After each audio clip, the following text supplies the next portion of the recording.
pitaj me nešto. Danas ćete dobiti intervju od mene koji je režisirao, kaj si ti ono bio prije, čaj ovog nisi jebo. Kaj si ti jebo, ti si... A onaj mali sa lošom frizurom. Dobro. Ajde, pitaj me nešto.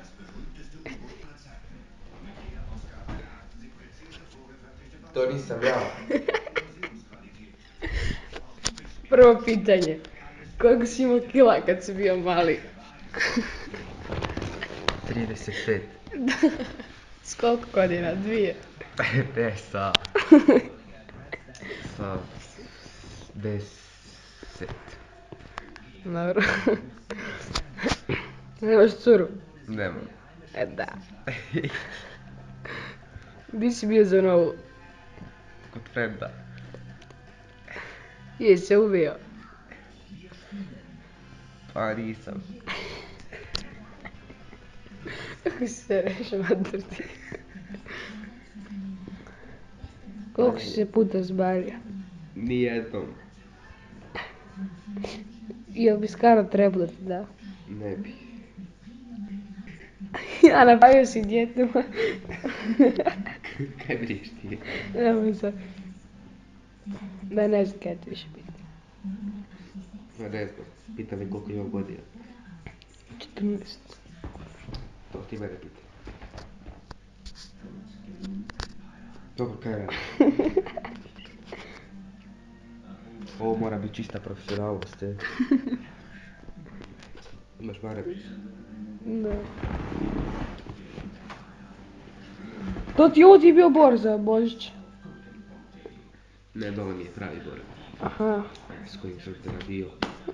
Mamu sam ti rekao. Napadaj se na bor.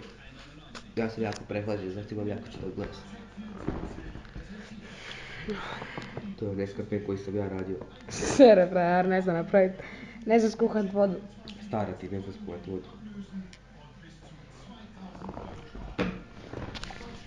Ako želite vidjeti s kim ja to trebam pričam, dok želite preružanje, aj mak se neće snimiti.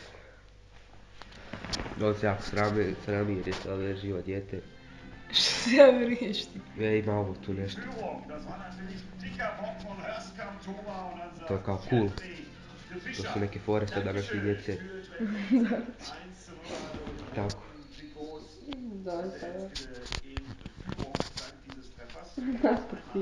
Ako želite znati kako sam ja proveo svoju novu godinu, neću vam reći. Joj, ti s klincima napio si, mater. Malo me sjedi. 2 žulje si frajer ubio. Staru sam ti ubio sa 2 želje. Ajde, ođi meri jama da je ružanci. Ovo je maravica, ja s tim pušem nos. Puši. I eto. Ja, das ist richtig. Ich habe schon viel davon gehört. To Leider je nur to. aus dem Fernsehen miterlebt. Aj, čao. Ćao.